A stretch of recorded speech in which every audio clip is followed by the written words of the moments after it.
Hey everyone, thanks for joining us on the November edition of our monthly leadership podcast on Leading as Leaders. I'm your host, Avery Nesbitt. Hey, I am joined today live from San Francisco by Lev Kushner. He is the partner at the Department of Here. He has had extensive work in government with the Bloomberg Administration in New York City, as well as the Lee administration in San Francisco. And I think you are going to be in for a tremendous treat today. Lev, thanks for joining us on the call. Happy to be here. Hey, so you have done some pretty cool things in some pretty cool places.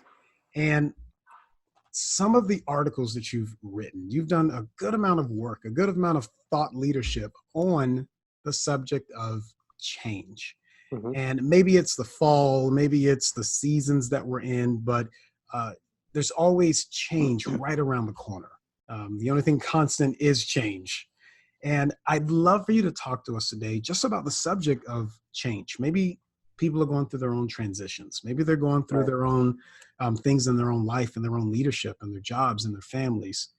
How can we be better at change? How do we lead through change? And how have you seen it done best? Kind of talk to us today about what happens when you're faced with change.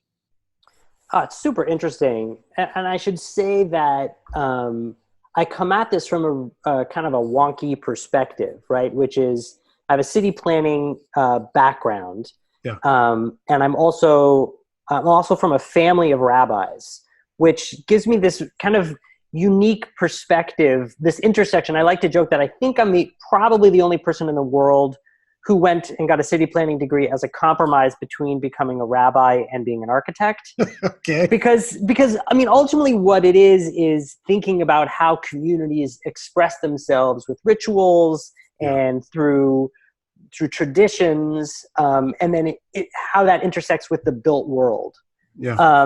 And so what I like to do is kind of look at cities. Department of Here, our work is we help cities express their personality through rituals, through symbols, through words, because people have strong relationships with the cities they live in, the neighborhoods they live in. Think about, like, I don't know if your family still owns the house you grew up in, but like if they haven't, think about what it's like to say goodbye to that house. That's a person in your family, right? Yeah. Yeah. And one of the things that I've just become really keenly aware of and interested in over the last few years is just how fast things seem to be changing. And it may be because social media and kind of the ability to just hoover up news all the time makes it feel like it's changing more. It may not actually be changing, but it feels like it. And that's actually all that matters in the end. And I don't think that cities do a good job of helping their residents deal with that change. And I think that in today's world, and I'm sitting here in San Francisco in kind of the bastion of atheism, where religious institutions are on the wane. And I think, nationally they're suffering. And I think that they have over the years offered that kind of foundation or like flotation device that helps keep people at the surface when they're buffeted by change. When the waters rise and everything's changing, it's like, okay, you still got your people, you still got your ritual, you got your community. Even if you're going to move, you can go and join a church or a mosque or a synagogue or whatever it is, wherever you go. And that's like, okay, they're speaking the same language. They're still partaking of the same rituals. Maybe it's like slightly different flavor. The preacher's not as good. I don't know, but like, it's kind of got that same feel. And so one of the things that we try to do is take kind of that toolkit that religious institutions have mastered over centuries and help cities realize that they actually have access to that same toolkit, right? They could help people with change in a way. Like a city is built up out of all these rituals and traditions, dropping your kids off at school, the garbage man coming Monday mornings, the newspaper being dropped off. Like it's just one layer after another of these rituals that you don't even see and process. And because cities are secular institutions, they're kind of loath to use the word ritual because it's just, that's like not some, church and state. They don't want to get involved in that, but they have the same access to stuff that they have infrastructure in place that they could be using. I just read an article yesterday, actually. The city of Tulsa, Oklahoma, where I've never been, but I'm very interested in lately. They have a foundation there, the George Kaiser Family Foundation, and they're trying to boost Tulsa. And one of the things that they've done is they set up this program where they offer people $10,000 to defray moving costs to move to Tulsa. So, I mean, that's not going to keep you. That's just okay. But then what they do is they give you a free membership to a co-working space where you can meet and network with other people. They set you up with monthly dinners so that you can meet other newcomers. Yeah. And then they send you out on free tours for the history and the culture of Tulsa, Oklahoma, which involves a lot of intense stuff, right? It's not like the biggest and worst race riot was in Tulsa. And then there's just some amazing artwork and some old history there. It's like some really cool stuff. And essentially what they've done is they've kind of offered for free up to something that cities could be doing, which is like, this is kind of this newcomer's office on behalf of a city, which is like, hey, are you here? Let me teach you about this place. Let me teach you about our rituals. Let me teach you about the funny, weird, quirky, idiosyncratic traditions that we have here in Tulsa. And then the people come out of it, you know, maybe they don't stay forever. Maybe they just stay for a few years, but you get this group of people that are essentially cheerleaders for your city. And they're like, they've gone through a major change. Like, think of if you've moved, even just within the same town, it's a pain. Yeah. Like, if you've got kids, I mean, I've got little kids, the logistics alone of like, I got to drive who, where, when, and pick him up, and who's going to be at soccer practice is here. It's like all this stuff. It's like, you know, people they think about change as this, like, I don't know, very abstract concept, but it hits you right, you know, right at the heart of, you know, your day-to-day existence. And cities could be building up these infrastructures to help people. Like, there should be, you know, like in San Francisco, because we're in earthquake country, every neighborhood has a team of, I can't remember what the acronym is, but they're like basically emergency people. They're in charge of, like, if everything falls down, they know where the closest water is and they know how to get electricity. And I don't even know I'm not one of them, so I don't know what the training is. But my point is, they've got this network of people that help you in case of an emergency. Why don't they have a network of people who reach out to people who've just moved to town? Wow. Like, why don't they, right? You know, it's something that I wrote in one of my pieces, right? Is humans are terrible at change. Yeah. Right? We're just really, really bad at it. And some of the things that make us feel more comfortable is like knowing the faces, knowing the routine, bringing a little piece of your history with you, right? I just am super fascinated in all the trends that are out there culturally right now that have to do with changing and convenience, right? For example, there's they just built an apartment building down the street from me here, which is actually not going to be an apartment. It's going to be these apartment hotels. I don't know if they have those in Atlanta, where it's like, you can come and live here for a month, and then because you're a member of the organization, then you can go to Nashville and live in their building in Nashville for a few months while you work remotely. And then you're sick of Nashville, so you can go to Orlando or wherever else they have buildings, and you can live there. And it's like, that sounds cool, but it's like, so you're always living in a sterile apartment that has none of your stuff in it? Like, that sounds lonely. That's a lot of change. Yeah. Right? And that seems to be, I don't know, maybe that trend will taper off a little bit if the economy has a downturn and the tech industry slows, but there's a lot of people living like that, certainly in San Francisco. And I wonder, like, what are the psychological effects of that? How can we help them feel more rooted? And I'm curious. Yeah. Well, as someone who sees a lot of that, I see a lot of leaders coming and going, and a lot of people who are experiencing change in their own environments. How do we create some of those experiences for the people around us, the people looking to us for stability? How do we create that change? How do we create that sticky factor? I feel that's like what you're saying. How do we create that's exactly it, the sticky factor for those that we lead? You know, I think this will resonate with you. One of the things that I picked up on growing up with a family of clergy is that at life cycle events like births, marriages, deaths, I don't know, communion, or, you know, when a bar mitzvah is what I would say, but like at those moments, people are present, right? Like people are there in a way that they're not. They get like butterflies before they go into the room, even if they're just an audience member, right? Like, and it's someone you know and love, watching them cross a threshold of life that really makes you present and just suddenly aware of like, man, I was there when she was born.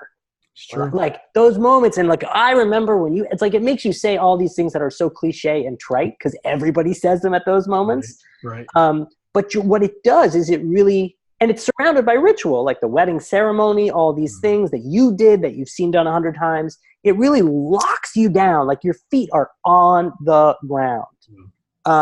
And while I don't think cities are going to get into that business, I think that there are like secondary and tertiary life cycle events that have similar effects that are sticky, right? Exactly like you're saying. Yeah. So for example, if a neighborhood retail district is saying to us, like, we want to form stronger relationships with our community, how can we do that? You know, we have a parade, we have all these sales, and like, they're all kind of like, retail events. They're not that sticky. But what I like to say is like, you should reach out to the local school system. You should have preschool graduations in your plaza, because then every time the parents come back to that plaza, they'll be like, that's where Jimmy graduated from preschool. You remember that, baby? Yeah. And they'll be like, yeah, that was a good day. That was a nice day. I remember that. That was right here. I remember standing right here. And like that connection between emotion and place is sticky. Yeah. You can do that like there's a place in San Francisco, Coit Tower, which has, panoramic views of San Francisco Bay and the big historic tower on the top. And a lot of people go there to have their wedding pictures taken day before their wedding or day of their wedding. Why aren't they offering a keepsake? Right. It's like you're there, like, so you're there, like, why don't you link them to this place so that they get a special thing that you only get if you go there for a wedding photo. So those are the ways I think you can make something sticky. Is you tap into, and you can use like dramaturgy to, make people present in way, you can kind of turn up the volume on certain things to make those events feel specialer and more sticky, as you would say. Yeah. I love the idea of creating a connection or highlighting the connection between emotion and place. Yeah, that's it. That's exactly what we do. I'm going to put that on my website. Yeah, you can have that. That's yours now. It's a freebie. Create it here on Leading as Leaders. That's right. That's right. I love that idea. That is a rich concept. Yeah. And I think, the church that I'm sure you guys have is special, and it's, it may be architecturally wonderful. It may not be, but it becomes special through the activities that happen inside it. Right. And it's the accrual of those memories over time that makes that building special. As everybody walks into that room, they've all had special things happen to them. They've all been touched in one way or another in that room. And that makes the room imbued with holiness, right? Yeah. So like cities don't talk that way, but I do when I meet with them. And they get a little squirmy, but it's like, that's what you want to do, is you want to create that kind of holiness in your space. It's not everywhere. You can't do it everywhere, but you can create pockets of it in your city. And that defines who you are as a city. That defines you as a community. So the idea of there are already these emotional moments happening. There's already these moments happening.